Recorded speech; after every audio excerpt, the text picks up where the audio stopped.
This video brought to you by jadedpainting.com. If you need your miniatures painted to a tabletop standard, check out jadedpainting.com.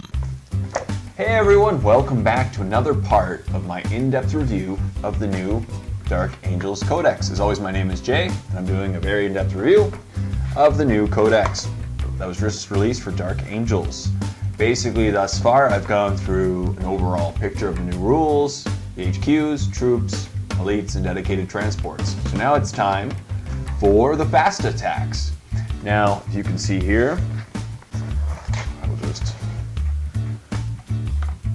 check this out. So after dedicated transports, fast attacks, and there are 2 pages of fast attacks. So there's actually a lot more fast attacks now than troops. But so we'll go over them and see how they do. Now overall, in 6th edition, I'm not the biggest fan of fast attack choices. Though some of them are great as tie-up units or possibly to intercept objectives at the last moment. Right now it depends, because it's all about scoring objectives, so it's always good to get troops. But that being said, there are some really nice heavy-hitting fast attack choices. Usually they are the flyers. Flyers tend to be kind of overpowered right now because not every army can deal with flyers, and flyers tend to be very good against pretty much everything. With that being said, let's check out the first choice. So up first we have the Ravenwing. So these guys are kind of the epitome of the Dark Angels. When I think of Dark Angels, I think of Deathwing and I think of Ravenwing. And these guys are the first choice, which you can see here. See? Very cool. Ravenwing. This is one of the guys from the Dark Vengeance starter set. And as you're probably well aware, if you take Azrael or if you take Samuel, these guys can be included as troops. So I would actually, if I was to take Ravenwing, I would take them as troops primarily. Now, they are a great scoring unit because they can zoom around the board, and they do have a lot of special rules, which we'll go over them in just a sec. So of course, they're pretty much a standard Space Marine, except with the new 6th edition rules.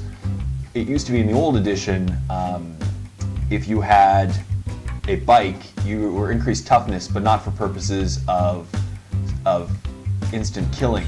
But now that has been removed, and now they are just solid a toughness 5, which is great, which is very cool. And they start off at 80 points in this codex, which is, let me just see, Ravenwing Attack Squadron, 80 points. It's actually much cheaper than the previous codex. In the previous codex, I believe they were about 120 points to start from. I believe that was even for a squad of 3. So they've actually gotten much cheaper. So Ravenwing have gotten a big boost for points, which is great. So they make a great, I would take them as a troops choice, not a fast attack if you could. Obviously they're war gear, power armor, bolt pistol, twin link bolt gun, heavy bolter for the attack bike only. That's obviously the attack bike, not these guys. Frag grenades, crack grenades, teleport homer. And special rules, Nation Know No Fear, Grim Resolve, Hit and Run, Ravenwing combat squads, and scouts. And for their special rules, they have They Shall Know No Fear, Grim Resolve, Hit and Run, Ravenwing combat squads, and scouts. So that's pretty cool. So these guys can actually go across the board relatively quickly and engage the enemy pretty much turn 1 if you go second. Just don't go first, because then you can't assault turn 1. But they're really good at contesting objectives and moving around the board very quickly. The only problem is with Ravenwing, which is what I see, is they are a little bit expensive. They're 27 points per model, and they, on a 3+ fail, so on 1 or 2, they die. They only have 1 wound, and then they're gone. So it's up to you whether or not you want to take them. They are pretty cool though. Now, obviously, these guys have access to a lot of gear. They can take flamers, melta-guns, plasma guns, and a variety of stuff for upgraded points, but they're pretty cool. So at 80 points, I think that's a great fast attack choice. Fast attack is probably my least favorite of the organization chart, but these guys are pretty much worth it for 27 points a model. It's not bad at all. You get, for 80 points, you get 2 guys and a sergeant. And again, if you're taking a squad of like 15 of them for troops choice, that'd be great. And yeah, they're a pretty good choice at that time. That's pretty cool. So these guys, the Ravenwing squad, they got a very big boost, let's just say that. Then up next we have the Ravenwing Support Squadron, which could include up to 4 additional land speeders. So a Ravenwing Support Squadron consists of 1 land speeder for 50 points, which once again is great because it used to be 85 points. So again, it's a 35-point decrease for these guys. Basically, for the new edition, you can take a lot of Deathwing or you can take a lot of bikes. It's up to you. But the people are right now kind of going to create their lists of maybe like 40 bikes, and it'll be really insane. But that would be pretty cool. This entire army of bikes would be really interesting on the tabletop.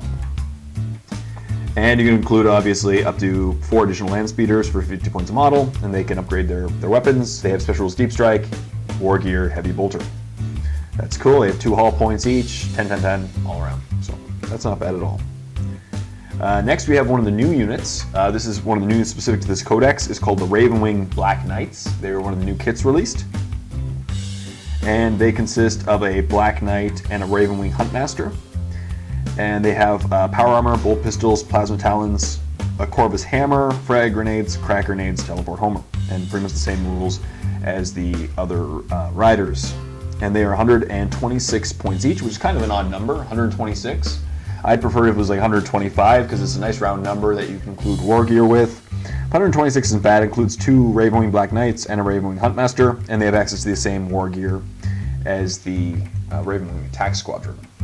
So that's cool. I'll just actually look them up right now to see what's the special powers. Why are they so cool compared to the Ravenwing? So Ravenwing Knights.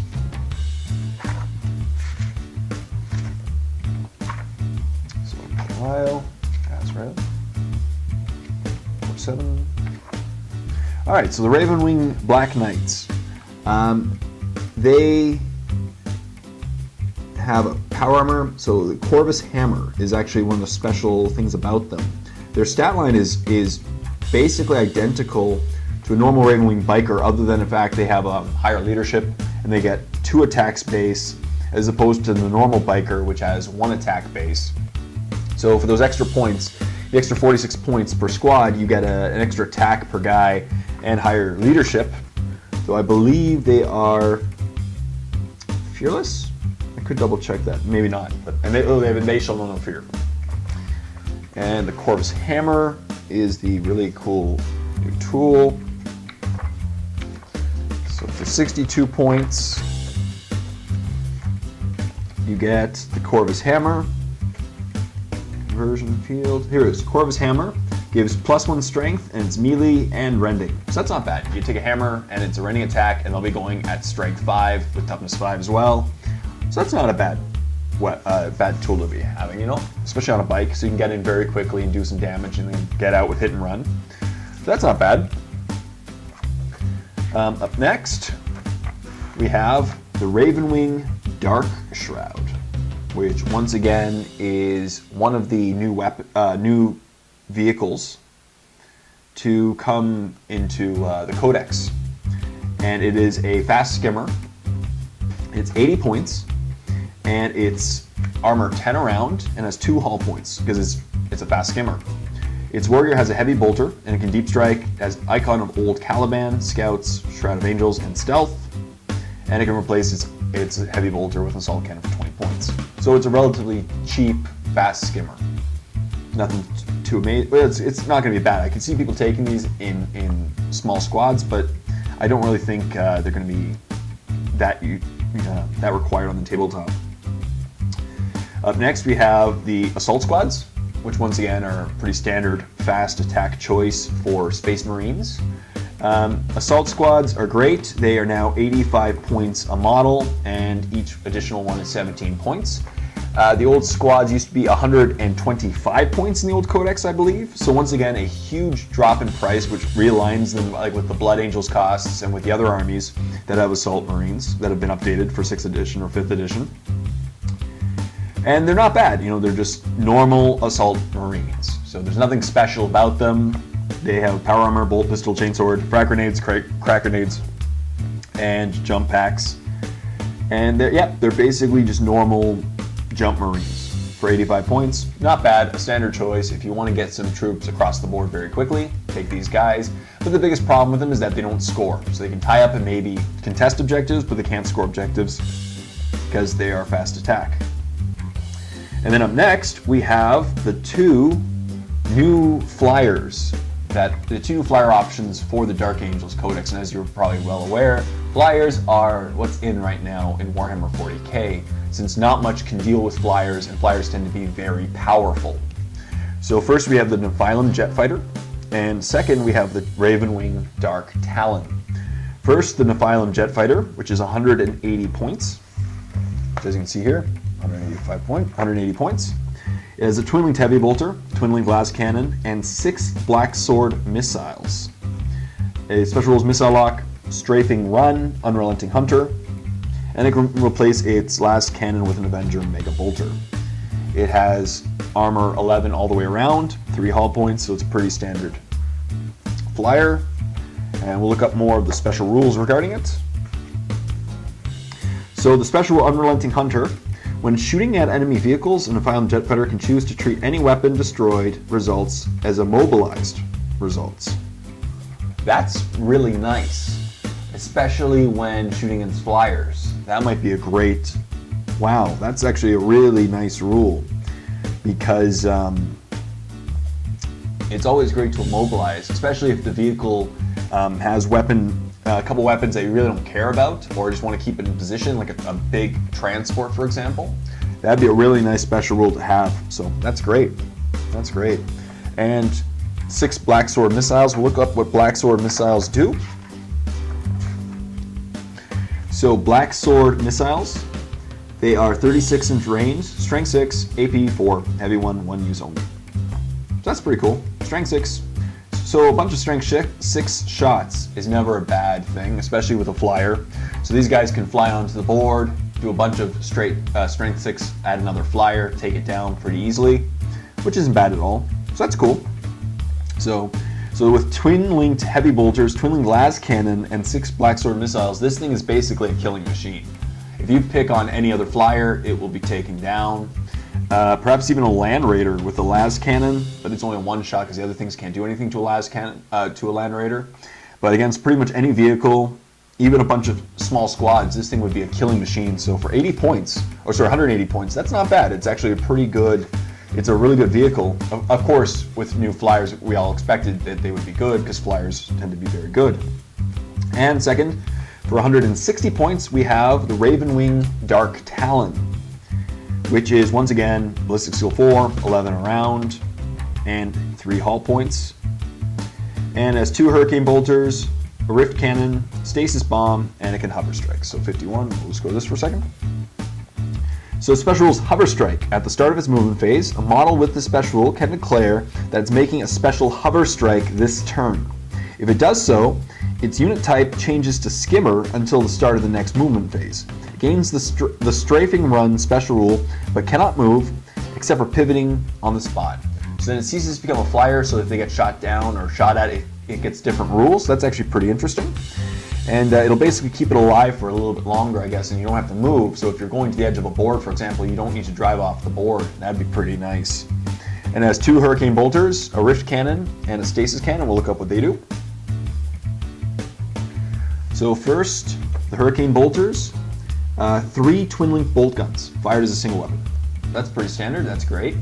That'll take down some troops if need be. A rift cannon, which is 18-inch range, strength 5, AP minus, heavy 1, blast, blind. So that's pretty cool again. So this thing will be taking down troops pretty much. It can take down light armored vehicles maybe, some work trucks perhaps, open top vehicles, but not a lot of that. And a stasis bomb. Now stasis bomb, range is not anything. So this has to be dropped when it is in its hovering mode, I guess, or I guess you just any time. Yes, it's vast stasis anomaly, 1 use only. So it's strength 3, AP minus, heavy 1, bomb, large blast, vast stasis anomaly, 1 use only. So vast stasis anomaly, the special rule is any unit hit by 1 or more weapons with the special rule suffers a -3 penalty to its weapon skill and initiative until the end of the turn. This replaces any penalty inflicted by target stasis anomaly. So basically, if you are about to attack a squad and you want to really destroy it, you want to drop this stasis bomb right on top of it because it'll decrease the weapon skill and the initiative. The initiative's the big one, and the weapon skill's great too. by -3. So that's great. If you're about to attack other Space Marines with your Dark Angels, they go to Initiative 1, Weapon Skill 1. So you're hitting them on 3s, they're hitting you on 5s, and you get to go first. So that's great. That will always help you kill the enemy, and that's really cool. So that's a really cool one. And once again, that flyer, this flyer is 160 points. This is the Dark Talon. So yeah, well, that concludes then all of my reviews of the Fast Attack. Overall, I think that the Fast Attack does have some great choices. The Dark Talon and the Phylum Jet Fighter are great depending on what you're shooting at or what you want to kill in your opponent's army. The Darkshroud's cool. Assault Squad's nothing really special, but they are very cheap now. They're 85 points for an Assault Squad. They'll help contest objectives. They can't score, obviously. And the Ravenwing are pretty much the standard for Fast Attack for the Dark Angels. I recommend taking them as troops if you want to take them. They're a much cooler troop choice than Fast Attack, because that way they can score objectives. At the very end of the game, they can just run around and go wherever they want to go and score whatever they want to score and contest whatever they want to contest. So they're excellent. And yeah, that's great. Overall, I'm impressed. I'm not, again, Fast Attack is usually my least favorite part of the Force Organization chart, but I think it looks great. And yeah, stay tuned for my next review, which will be on the heavy support section of the Force Organization chart. And then we'll be just some concluding remarks. So thank you very much for watching this video. Please like this video, comment in the comment section down below, and subscribe to my channel if you already haven't done so. It really does help a lot. So stay tuned for my next review, and this is Jay once again saying happy painting, everyone.